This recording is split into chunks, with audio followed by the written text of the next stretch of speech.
ಕಾದಂಬರಿ ಪರಿಸರದ ಕಥೆ. ಅಧ್ಯಾಯ 8. ಕುಕ್ಕುಟ ಪಿಶಾಚ. ಕಾಡು ಪ್ರಾಣಿಗಳು ಅಸಾಧಾರಣ ಸನ್ನಿವೇಶಗಳಲ್ಲಿ ಅಸಾಧಾರಣವಾಗಿ ವರ್ತಿಸಿದ ಎಷ್ಟೋ ಕಥೆಗಳನ್ನು ನಾವು ಕೇಳಿದ್ದೇವೆ. ಅಕ್ಕಬುಕ್ಕರ ಮೇಲೆ ಮೊಲವೊಂದು ತಿರುಗಿ ಬಿದ್ದುದನ್ನು ನೋಡಿ ಇದೊಂದು ಗಂಡು ಮೆಟ್ಟಿನ ನೆಲವೆಂದು ತೀರ್ಮಾನಿಸಿ ಅವರ ಗುರುಗಳಾದ ವಿದ್ಯಾರಣ್ಯರು ಅಲ್ಲಿ ವಿಜಯನಗರ ಸಾಮ್ರಾಜ್ಯ ಸ್ಥಾಪನೆಗೆ ಬುನಾದಿ ಹಾಕಿದರೆಂಬ ಕಥೆಯನ್ನು ಕೇಳಿದ್ದೇವೆ. ಆದರೆ ಈ ಎಲ್ಲ ಸಂದರ್ಭಗಳಲ್ಲೂ ಆ ಪ್ರಾಣಿಗಳ ವರ್ತನೆಗೆ ಒಂದು ನಿರ್ದಿಷ್ಟ ಕಾರಣಗಳಿರುತ್ತವೆಂದು ನನಗೆ ಸಾಕಷ್ಟು ಮನವರಿಕೆಯಾಗಿದೆ. ಇದೊಂದು ಅಂಥದೇ ವಿಚಿತ್ರ ಪ್ರಸಂಗ. ಒಂದು ದಿನ ಮಾರ ಬಿದ್ದು ಮೈಕೈಯೆಲ್ಲ ಗಾಯ ಮಾಡಿಕೊಂಡು ಬೆಳಗಿನ ಹೊತ್ತಿಗೆ ಮನೆಗೆ ಬಂದ. ಮುಖದ ಮೇಲೂ ಕೈಕಾಲುಗಳ ಮೇಲೂ ತುಂಬ ತರಚಿದ ಗಾಯಗಳಾಗಿತ್ತು. ಯಾಕೋ ಗಾಯ ಮಾಡಿಕೊಂಡಿದ್ದೀಯಾ ಎಂದು ಕೇಳಿದ್ದಕ್ಕೆ, ಜನ್ನಾಪುರದಿಂದ ಬರುತ್ತಾ ಈಚಲು ಹರದಲ್ಲಿ ಒಂದು ದೆವ್ವ ಅವನಿಗೆ ಕಾಟ ಕೊಟ್ಟಿತೆಂದು ಅವನನ್ನು ಕರೆದೊಯ್ದು ಒಂದು ಕೊರಕಲಿನೊಳಗೆ ಬೀಳಿಸಿ ಗಾಯ ಮಾಡಿತೆಂದು ಹೇಳಿದ. ಅವನ ಈ ರೀತಿಯ ಕಥೆಗಳನ್ನು ನಾನು ಆಗಿಂದಾಗ್ಗೆ ಕೇಳುತ್ತಿದ್ದುದರಿಂದ ಮೊದಲು ಅದನ್ನು ಗಂಭೀರವಾಗಿ ಪರಿಗಣಿಸಲಿಲ್ಲ. ಆದರೆ ಈ ಸಾರಿ ಅವನಿಗೆ ದೆವ್ವ ಕಾಡು ಕೋಳಿ ರೂಪದಲ್ಲಿ ಬಂದು ತೊಂದರೆ ಕೊಟ್ಟಿತೆಂದು ಹೇಳಿದಾಗ ಮಾತ್ರ ನನ್ನ ಕುತೂಹಲ ಕೆರಳಿತು. ಸುಸ್ಮಿತಾ ಮೈಸೂರಿನಲ್ಲಿ ನನ್ನ ಮಿತ್ರರಾದ ನಾಯಕರ ಮನೆಯಲ್ಲಿ ಓದುತ್ತಿದ್ದಳು. ನನ್ನ ಎರಡನೇ ಮಗಳು ಈಶಾನ್ಯ ಒಬ್ಬಳೇ ಮನೆಯಲ್ಲಿ ಇದ್ದುದು. ಅವಳಿಗೆ ಮಾತಾಡಲು ಆಟ ಆಡಲು ಮಾರನೇ ಜೊತೆಗಾರ. ಅವನು ಈಶಾನ್ಯಗೆ, ಅವ್ವ ₹1 ಕೊಡ್ರವ್ವ ಶೇಂದಿ ಕುಡಿಯೋದಕ್ಕೆ ಎಂದು ಕೇಳುತ್ತಿದ್ದ. ಇವಳು ಅವನಿಗೆ ಶೇಂದಿ ಕುಡಿಯಲು ಹಣ ಕೊಡುವುದು ತನ್ನ ಕರ್ತವ್ಯ ಎನ್ನುವಂತೆ ಮನೆಯೊಳಗೆ ಬಂದು ಅವಳ ಅಮ್ಮನ ಹತ್ತಿರ ಪೀಡಿಸಿ ದುಡ್ಡು ತೆಗೆದುಕೊಂಡು ಹೋಗಿ ಕೊಡುತ್ತಿದ್ದಳು. ಮೈಕೈಯೆಲ್ಲ ಗಾಯ ಮಾಡಿಕೊಂಡು ಬಂದ ಹಿಂದಿನ ದಿನವೂ ಮಾರನಿಗೆ ಅವಳಿಂದ ₹1 ಸಂದಾಯ ಆಗಿತ್ತು. ಶೇಂದಿಯ ಪ್ರಭಾವದಿಂದಲೇ ಈ ಮುದುಕ ಗುಂಡಿಯೊಳಗೆ ಬಿದ್ದು ಈಗ ದೆವ್ವ ಕಾರಣ ಎಂದು ಹೇಳುತ್ತಿದ್ದಾನೆಂದು ನನಗೆ ಅನ್ನಿಸಿತು. ಅದನ್ನು ಮಾರನಿಗೆ ಹೇಳಿ, ಕುಡಿದು ಗುಂಡಿಗೆ ಬಿದ್ದು ಈಗ ದೆವ್ವ ಕಾಟ ಕೊಡ್ತು ಅಂತ ಹೇಳ್ತೀಯೇನೋ ಎಂದು ಜೋರು ಮಾಡಿದೆ. ಈಚಲು ಹರದಲ್ಲಿ ಒಂದು ದೆವ್ವ ಹಿಡಿದ ಕಾಡು ಕೋಳಿ ಇದೆಯೆಂದು, ಅದು ಮನುಷ್ಯರೆದುರು ಬಂದು ನರ್ತನ ಮಾಡುತ್ತದೆಂದು, ಅದನ್ನು ಹಿಡಿಯಲು ಯಾರಾದರೂ ಹೋದರೆ ಅವರನ್ನು ಹಾಗೆಯೇ ಆಕರ್ಷಿಸಿ ಕರೆದೊಯ್ದು ಗುಂಡಿಯೊಳಗೆ ಹಾಕುತ್ತದೆ ಎಂದು ಮಾರ ಹೇಳಿದ. ಈ ಕಥೆಯನ್ನು ಅವನು ಈಶಾನ್ಯ ಬಳಿಯೂ ಹೇಳಿದ್ದುದು ನನಗೆ ಕೇಳಿಸಿತು. ಮಕ್ಕಳಿಗೆಲ್ಲ ನಿನ್ನ ಸುಡುಗಾಡು ದೆವ್ವದ ಕಥೆಗಳನ್ನು ಹೇಳಿ ಹೆದರಿಸಬೇಡವೆಂದು ಹೇಳಿದೆ. ನಾನ್ಯಾಕ್ರಿಯ ಸುಳ್ಳು ಹೇಳಿ? ಬೇಕಾದರೆ ನೀವೇ ಆ ಈಚಲು ಹರದಲ್ಲಿ ಓಡಾಡಿ ಆ ಕೋಳಿ ಏನಾದರೂ ಅಲ್ಲಿದ್ದರೆ ಖಂಡಿತ ನಿಮ್ಮೆದುರು ಬಂದು ಕುಣಿದಾಡ್ತದೋ ಇಲ್ಲವೋ ನೋಡಿ ಎಂದು ಮಾರ ಪ್ರತ್ಯುತ್ತರ ಹೇಳಿದ. ಮಾರನ ಮಾತಿನ ಹಿಂದೆ ಏನೋ ಕೌತುಕದ ಘಟನೆಗಳಿರುತ್ತಿದ್ದರೂ ಅವನು ತನ್ನ ತಿಳುವಳಿಕೆಗೆ ತಕ್ಕಂತೆ ಅರ್ಥ ಮಾಡಿಕೊಂಡು ಹೇಳುತ್ತಿದ್ದ ಕಥೆಗಳ ದೆಸೆಯಿಂದ ಅವನ ಹೇಳಿಕೆಯನ್ನು ಯಾರೂ ನಂಬುತ್ತಿರಲಿಲ್ಲ. ನನ್ನ ಮನೆಯ ಮುಂದೆ ತೋಟ, ಮನೆಯ ಹಿಂದೆ ದಟ್ಟವಾದ ಕಾಡು, ಮನೆಯ ಮುಂದಿನ ತೋಟ ದಾಟಿದರೆ ದೊಡ್ಡ ಗದ್ದೆ ಬಯಲು, ಆ ಗದ್ದೆ ದಾಟಿದರೆ ವಿಸ್ತಾರವಾದ ಈಚಲು ಹರ, ಹಲವಾರು ಮೈಲುಗಳವರೆಗೆ ಜನ್ನಾಪುರದವರೆಗೂ ಹಬ್ಬಿತ್ತು. ಎಲ್ಲೋ ಅಲ್ಲೊಂದು ಇಲ್ಲೊಂದು ಮರಗಳನ್ನು ಬಿಟ್ಟರೆ ಇಡೀ ಬಯಲೆಲ್ಲ ಚಿಕ್ಕ ಚಿಕ್ಕ ಈಚಲು ಪೊದೆಗಳಿಂದ ಕಿಕ್ಕಿರಿದು ಹೋಗಿತ್ತು.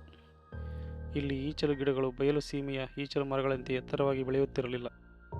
ಅವುಗಳ ಕಾಂಡಗಳು ನೆಲದೊಳಗೆ ಇದ್ದು ಈಚಲು ಗರಿಗಳು ಮಾತ್ರ 5-6 ಅಡಿಗಳ ಎತ್ತರಕ್ಕೆ ನೆಲದ ಮೇಲೆ ಬೆಳೆದಿರುತ್ತಿದ್ದವು. ಇವು ಬಯಲು ಸೀಮೆಯ ಈಚಲು ಮರಗಳಂತೆಯೇ ಬೇಸಿಗೆಯಲ್ಲಿ ಹೂವು ಕಾಯಿ ಬಿಡುತ್ತಿದ್ದರೂ ಇವುಗಳಿಂದ ಎಂಡ ಇಳಿಸಲು ಸಾಧ್ಯವಿರಲಿಲ್ಲ. ಪೊರಕೆ, ಚಾಪಿ ಇತ್ಯಾದಿಗಳನ್ನು ಎಣೆಯಲು ಇವುಗಳ ಗರಿಗಳನ್ನು ಉಪಯೋಗಿಸುತ್ತಿದ್ದರು. ಇದು ಬಿಟ್ಟರೆ ಇವು ಇನ್ಯಾವ ಕೆಲಸಕ್ಕೂ ನಿರುಪಯುಕ್ತವಾದವು. ಈ ಈಚಲು ಬಯಲಿನ ನೆಲವೂ ಮಳೆಯಿಂದ ಮೇಲ್ಮಣ್ಣೆಲ್ಲ ಕೊಚ್ಚಿ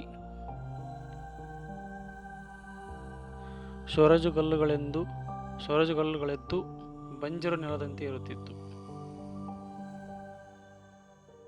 ಅನೇಕ ಚದರ ಮೈಲಿಗಳಷ್ಟು ವಿಸ್ತಾರವಾದ ಈ ಈಚಲು ಕಾಡಿನಲ್ಲಿ ಕಾಡು ಕೋಳಿ, ಕೌಜುಗನ ಹಕ್ಕಿ, ಮೊಲಗಳನ್ನು ಬಿಟ್ಟರೆ ಇನ್ಯಾವ ಕಾಡು ಪ್ರಾಣಿಗಳು ಇರುತ್ತಿರಲಿಲ್ಲ. ಪ್ರತಿ ವರ್ಷ ಬಿರುಬೇಸಿಗೆಯಲ್ಲಿ ಈ ಈಚಲು ಕಾಡಿಗೆ ಬೆಂಕಿ ಬೀಳುತ್ತಿತ್ತು. ಬೆಂಕಿ ಕೊಟ್ಟು ಸುಟ್ಟರೆ ಮತ್ತೆ ಬಹುಬೇಗ ಹಸಿರು ಹುಲ್ಲು ಚಿಗುರುತ್ತದೆ ಎನ್ನುವ ನಂಬಿಕೆಯಿಂದ ಆಸುಪಾಸಿನ ಜನರೇ ಇದಕ್ಕೆ ಬೆಂಕಿ ಕೊಡುತ್ತಿದ್ದಿರಬೇಕು.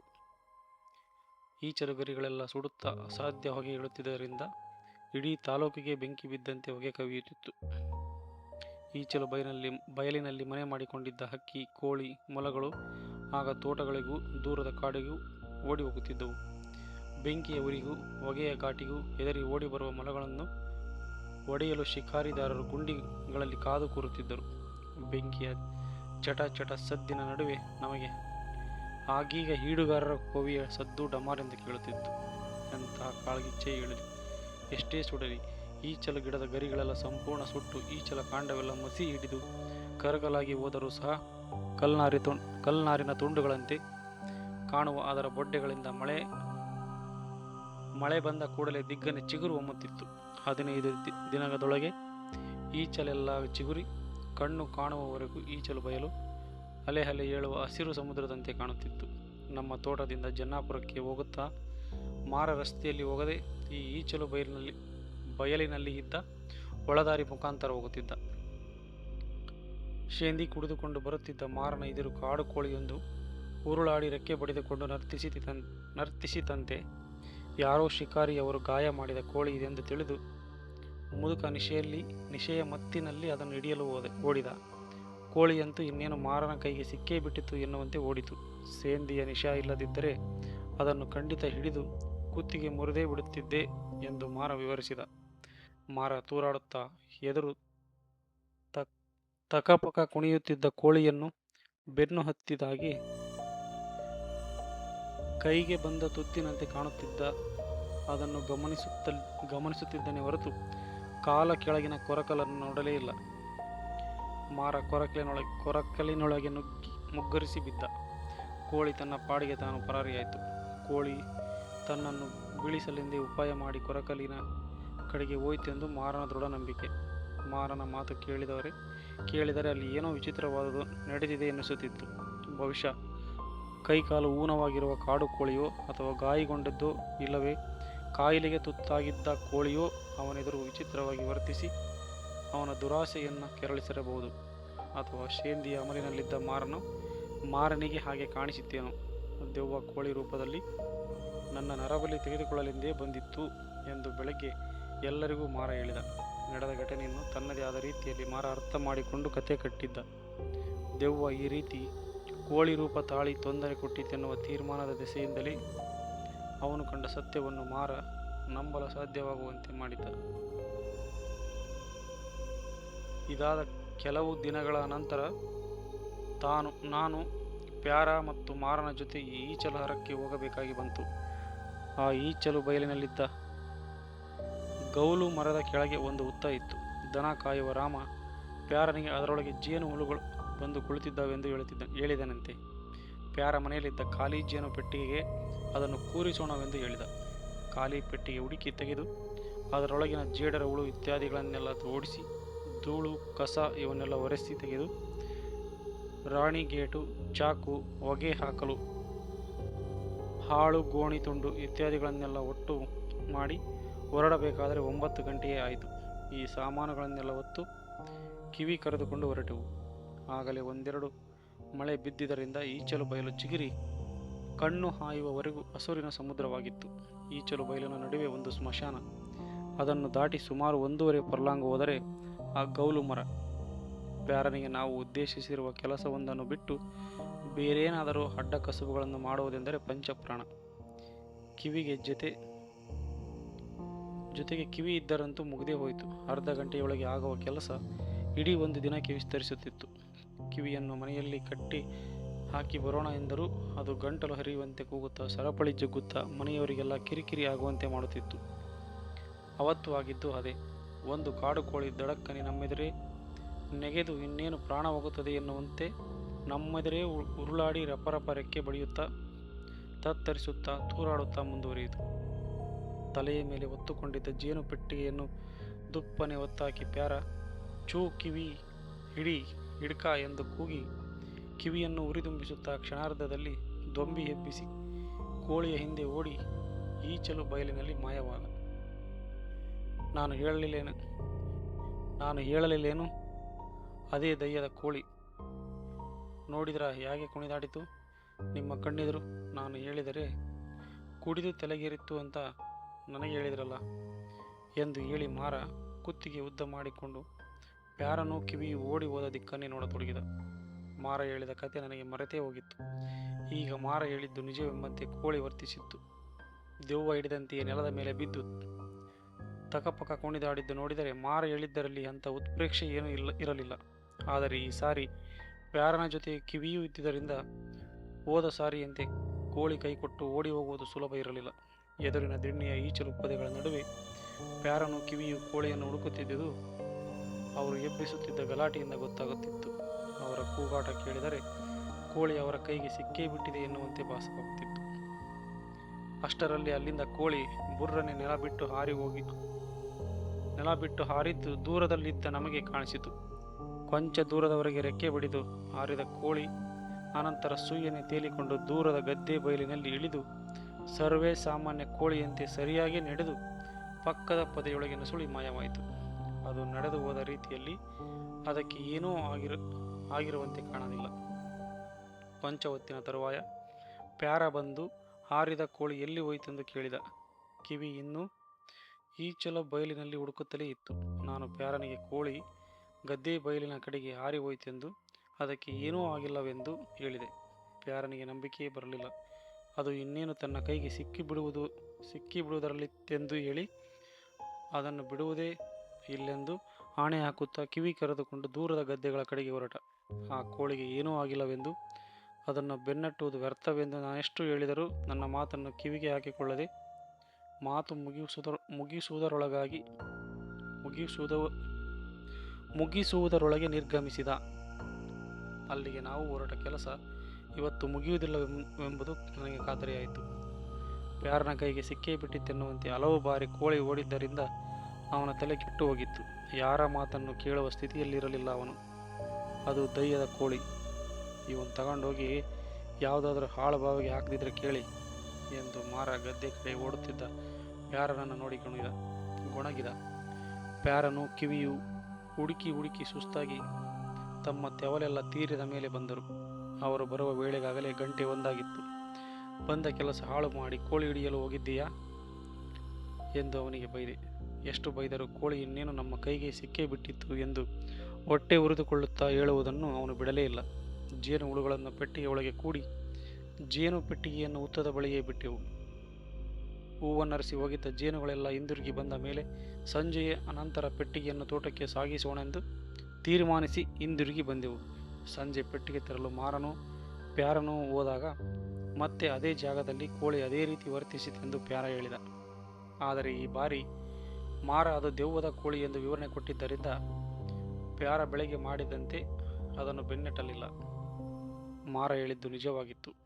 ಕೋಳಿ ಹುಚ್ಚು ಹಿಡಿದಂತೆ ನಮ್ಮೆದುರು ವರ್ತಿಸಿತ್ತು. ಆದರೆ ಕಾಡು ಪ್ರಾಣಿಗಳಲ್ಲಿ ಮನೋವಿಕಲತೆ, ಹುಚ್ಚು ಅಪರೂಪ. ಏಕೆಂದರೆ ಆ ರೀತಿಯ ಚಿತ್ತವಿಕಾರಗಳಿರುವ ಯಾವುದೇ ಜೀವಿಯು ಕಾಡಿನಲ್ಲಿ ಬದುಕಿ ಉಳಿಯುವುದು ಅಸಾಧ್ಯ. ಕೋಳಿಯ ಆ ರೀತಿಯ ವರ್ತನೆಗೆ ಬೇರೇನೋ ಕಾರಣವಿರಲೇಬೇಕೆಂದು ಆಳವಾಗಿ ಯೋಚಿಸಿದೆ. ನನಗೆ ಕೂಡಲೇ ಕರಾರುವಕ್ಕಾದುದು ಏನೂ ಉಳಿಯಲಿಲ್ಲ. ಆದರೂ ಅದರ ಈ ವರ್ತನೆಗೆ ಅದರ ಮೊಟ್ಟೆ ಮರಿಗಳಿಗೆ ಯಾವುದೋ ರೀತಿಯಿಂದ ಸಂಬಂಧಿಸಿರಬಹುದೆಂದು ಅಸ್ಪಷ್ಟವಾಗಿ ಅನಿಸಿತು. ಕಾಜಾಣ ಮೊದಲಾದ ಹಕ್ಕಿಗಳು ಅದರ ಗೂಡುಗಳ ಹತ್ತಿರ ಹೋದರೆ ರೋಷಾವೇಶದಿಂದ ಬಂದು ಕೊಕ್ಕಿನಿಂದ ಕುಕ್ಕಿ ಉಗುರಿನಿಂದ ಪರಚುತ್ತದೆ. ಆ ಹಕ್ಕಿಗಳು ಎಷ್ಟೊಂದು ಆಕ್ರಮಣಶೀಲವೆಂದರೆ ಬೇರೆ ಹಕ್ಕಿಗಳು ಇದರ ಉಪಯೋಗ ಅರಿತು ಅವುಗಳ ಗೂಡುಗಳ ಪಕ್ಕದಲ್ಲಿಯೇ ತಮ್ಮ ಗೂಡುಗಳನ್ನು ಕಟ್ಟುತ್ತವೆ. ಅಲ್ಲಿ ಸುತ್ತಮುತ್ತ ಯಾವುದೇ ಅಪಾಯಕಾರಿ ಪ್ರಾಣಿ ಸುಳಿದರೂ ಕಾಜಾಣ ಅವುಗಳನ್ನು ಬೆನ್ನಟ್ಟಿ ಓಡಿಸುತ್ತವೆ. ಕಾಜಾಣಗಳು ತಮ್ಮ ಗೂಡುಗಳ ಹತ್ತಿರ ಸುಳಿದ ಕಾಗೆ ಹದ್ದುಗಳನ್ನು ಮೈಲುಗಟ್ಟಲೆ ದೂರದವರೆಗೆ ಓಡಿಸಿಕೊಂಡು ಹೋಗಿದ್ದನ್ನು ನೋಡಿದ್ದೇನೆ. ಮೊಟ್ಟೆಗಳಾಗಲಿ ಮರಿಗಳಾಗಲಿ ಇದ್ದಾಗ ಅನೇಕ ಹಕ್ಕಿಗಳು ಜೀವದ ಹಂಗು ತೊರೆದು ಹೋರಾಡುತ್ತವೆ. ನಾನು ಮಾರನೇ ದಿನ ಬೆಳಗ್ಗೆ ಎದ್ದು ಈಚಲ ಹರದ ನಡುವಿನ ಸ್ಮಶಾನದ ಬಳಿಗೆ ಒಬ್ಬನೇ ಹೋದೆ. ಕೋಳಿ ಒಂದೇ ಜಾಗದಲ್ಲಿ ಮತ್ತೆ ಮತ್ತೆ ಕಂಡಿದ್ದು ಮತ್ತು ಒಂದೇ ರೀತಿ ವರ್ತಿಸಿದ್ದು ನನಗೆ ತೀವ್ರವಾದ ಅನುಮಾನ ಕುತೂಹಲಗಳನ್ನು ಉಂಟು ಮಾಡಿತ್ತು. ಆದರೂ ಕೋಳಿ ಮತ್ತೆ ನನಗೆ ಹಳೆಯ ಜಾಗದಲ್ಲಿ ಕಾಣಸಿಗುತ್ತದೆಂದು ನಂಬಿಕೆ ಇರಲಿಲ್ಲ. ಸ್ಮಶಾನದ ಬಳಿ ಕೆಲವು ಹೆಜ್ಜೆ ಮುನ್ನಡೆದಿದ್ದೆ. ನನ್ನೆದುರಿಗೆ ಇದ್ದ ಪುಟ್ಟ ಬಯಲಿಗೆ ಕಾಡು ಕೋಳಿಯೊಂದು ನುಗ್ಗಿ ಬಂದು ಬಿದ್ದು ಉರುಳಾಡಿ ಇನ್ನೇನು ಪ್ರಾಣ ಹೋಗಲಿದೆ ಎನ್ನುವಂತೆ ಅಭಿನಯಿಸುತ್ತಾ ನನ್ನ ಗಮನ ಸೆಳೆಯಲು ಯತ್ನಿಸಿತು. ಆದರೆ ನಾನು ನಿಂತಲ್ಲಿ ನಿಂತಿದ್ದೆ. ಅದನ್ನು ಹಿಡಿಯಲು ನಾನು ಬೆನ್ನಟ್ಟಬಹುದೆಂಬ ನಿರೀಕ್ಷೆಯಲ್ಲಿದ್ದ ಕೋಳಿಗೆ ಏನು ಮಾಡಬೇಕೆಂದು ತೋರದೆ ಎದ್ದು ನಿಂತು ಹತ್ತಿತ್ತ ನೋಡಿತು. ಅನಂತರ ತೂರಾಡುವಂತೆ ನಟಿಸುತ್ತಾ ಪೊದೆಗಳೆಡೆ ಓಡಿತು. ಆಗಲೂ ನಾನು ನಿಂತಲ್ಲಿ ನಿಂತಿರುವುದನ್ನು ಕಂಡು ಮತ್ತೆ ಹಿಂತಿರುಗಿ ಬಂದು ನನ್ನೆದುರು ಒಂದೆರಡು ಕ್ಷಣ ಬಿದ್ದು ಒದ್ದಾಡಿತು. ಈ ಸಾರಿಯಂತೂ ಈ ಕೋಳಿಯದು ಉದ್ದೇಶಪೂರ್ವಕ ನಟನೆ ಎನ್ನುವುದು ಸರ್ವಸ್ಪಷ್ಟವಾಗಿ ಗೊತ್ತಾಗುತ್ತಿತ್ತು. ಅದರ ಅಭಿನಯಕ್ಕೆ ನನ್ನಿಂದ ಯಾವುದೇ ಪ್ರತಿಕ್ರಿಯೆ ಬರದುದನ್ನು ನೋಡಿ ದಿಗ್ಭ್ರಮೆ ಎಂಬಂತೆ ಕೋಳಿ ಹಾರಿ ಗದ್ದೆಗಳ ಕಡೆಗೆ ಹೋಯಿತು. ಅದು ಅಲ್ಲಿಗೆ ಬಂದ ದಿಕ್ಕಿನಲ್ಲಿ ಇದ್ದ ಪದಗಳನ್ನೆಲ್ಲ ವಿವರವಾಗಿ ಹುಡುಕಿದೆ. ಒಣಗಿದ ಈಚಲು ಗರಿಗಳನ್ನೆಲ್ಲ ತಂದು ಒಟ್ಟಿ ಗೂಡು ಮಾಡಿ 13 ಮೊಟ್ಟೆಗಳನ್ನಿಟ್ಟಿತ್ತು ಆ ಕಾಡು ಕೋಳಿ. ಅಲ್ಲಿಗೆ ಬಂದವರು ಆ ಮೊಟ್ಟೆಗಳನ್ನು ಕಂಡು ಬಿಟ್ಟಾರೆಂದು ದಿಕ್ಕು ತಪ್ಪಿಸಲೆಂದೇ ಆ ಕೋಳಿ ಅಲ್ಲಿ ಸುಳಿದವರ ಎದುರು ಈ ರೀತಿ ನಾಟಕ ಆಡುತ್ತಿದ್ದುದು. ಪ್ಯಾರನು ಕಿವಿಯು ಅದನ್ನು ಬೆನ್ನಟ್ಟಿದಾಗ ಇನ್ನೇನು ಕೈಗೆ ಸಿಕ್ಕಿಬಿಡುವಂತೆ ನಟನೆ ಮಾಡುತ್ತಾ ಅವರನ್ನು ಸಾಕಷ್ಟು ದೂರ ಎಳೆದೊಯ್ದು ಅನಂತರ ಹಾರಿ ಪರಾರಿಯಾಯಿತು. ಪ್ರಾಣಿಗಳ ಈ ತಂತ್ರ ನನಗೆ ಗೊತ್ತಾದ ಮೇಲೆ ನಾನು ಹಕ್ಕಿಗಳ ಈ ರೀತಿ ವರ್ತಿಸಿದಾಗೆಲ್ಲ ಸುತ್ತಮುತ್ತ ಗಮನವಿಟ್ಟು ಹುಡುಕಿ ಅವುಗಳ ಮೊಟ್ಟೆಗಳನ್ನು ಪೊದೆಗಳ ಸಂದುಗಳಲ್ಲಿ ಕೂರಿಸಿದ್ದ ಮರಿಗಳನ್ನು ಪತ್ತೆ ಮಾಡಿದ್ದೇನೆ. ಇವುಗಳಲ್ಲಿ ನಾನು ಏಲಕ್ಕಿ ಹನಾಲಿನಲ್ಲಿ ಪತ್ತೆ ಮಾಡಿದ ಸ್ಪೈಡರ್ ಹಂಟರ್ ಅಕ್ಕಿಗೂಡು ಸಹ ಒಂದು. ಬಾಳೆಗುಬ್ಬಿ ಅಥವಾ ಸ್ಪೈಡರ್ ಹಂಟರ್ ಅಕ್ಕಿ ಜೋಡಿಗಳೆರಡೂ ಒಮ್ಮೆ ನನ್ನೆದುರು ಮರದ ಮೇಲಿಂದ ಗಾಯಗೊಂಡು ಬಿದ್ದು ನೆಲದ ಮೇಲೆ ಒದ್ದಾಡಿದವು. ಅವು ಹಾಗೆ ಒದ್ದಾಡಿದುದು ನೋಡಿದನೇ ವಿನಃ ಇಡೀ ಒಂದು ದಿನವೆಲ್ಲ ಹುಡುಕಿದರೂ ಅವುಗಳ ಗೂಡು ಮಾತ್ರ ನನಗೆ ಪತ್ತೆ ಮಾಡಲಾಗಲಿಲ್ಲ. ಕೊನೆಗೆ ಸಂಜೆ ಮನೆಗೆ ಬಂದು ಸಲೀಂ ಅಲಿಯವರ ಪುಸ್ತಕ ತೆಗೆದು ನೋಡಿದೆ.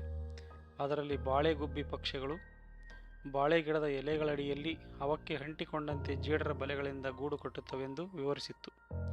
ಇದೊಂದು ಸಣ್ಣ ಸೂಚನೆ ನನಗೆ ಮಾರನೇ ದಿನ ಅವುಗಳ ಗೂಡು ಪತ್ತೆ ಮಾಡುವುದರಲ್ಲಿ ತುಂಬ ಸಹಾಯ ಮಾಡಿತು. ಏಲಕ್ಕಿ ಹನಾಲಿನಲ್ಲಿ ಬಾಳೆ ಗಿಡಗಳು ಯಾವುವೂ ಇರಲಿಲ್ಲ. ಆದರೆ ಬಾಳೆ ಜಾತಿಗೆ ಸೇರಿದ ಪರ್ವತ ಬಾಳೆ ಗಿಡದ ಚಿಕ್ಕ ಸಸಿಯೊಂದು ಹಳ್ಳದ ಪಕ್ಕದಲ್ಲಿ ಬೆಳೆದಿತ್ತು. ದೂರದಿಂದ ಇರಲಿ ಅದರ ಹತ್ತಿರ ಹೋದರೂ ಆ ಗಿಡದಲ್ಲಿ ಹಕ್ಕಿ ಗೂಡಿರುವುದರ ಯಾವುದೇ ಕುರುಹು ಕಾಣುತ್ತಿರಲಿಲ್ಲ. ಆದರೆ ನಾನು ಆ ಗಿಡದ ಹತ್ತಿರ ಹೋದ ಹಾಗೆ ಹಕ್ಕಿಗಳ ಕೂಗಾಟವು ಅವುಗಳು ನೆಲದ ಮೇಲೆ ಬಿದ್ದು ಒದ್ದಾಡುವುದು ಅತಿ ಆಯಿತು. ಸಲೀಂ ಅಲಿ ಅವರ ಪುಸ್ತಕದಿಂದ ನನಗೆ ಸೂಚನೆ ಸಿಗದಿದ್ದರೆ ನನಗೆ ಅವುಗಳ ಗೂಡುಗಳನ್ನು ಪತ್ತೆ ಮಾಡಲು ಖಂಡಿತ ಸಾಧ್ಯವಾಗುತ್ತಿರಲಿಲ್ಲ. ಪರ್ವತ ಬಾಳೆ ಎಲೆಯ ತಳಭಾಗದಲ್ಲಿ ಎಲೆಗೆ ಅಂಟಿಸಿದಂತೆ ಜೇಡರ ಬಲೆಗಳಿಂದ ಹೊಲಿದು ಹಕ್ಕಿಗಳು ಗೂಡು ಕಟ್ಟಿದ್ದವು.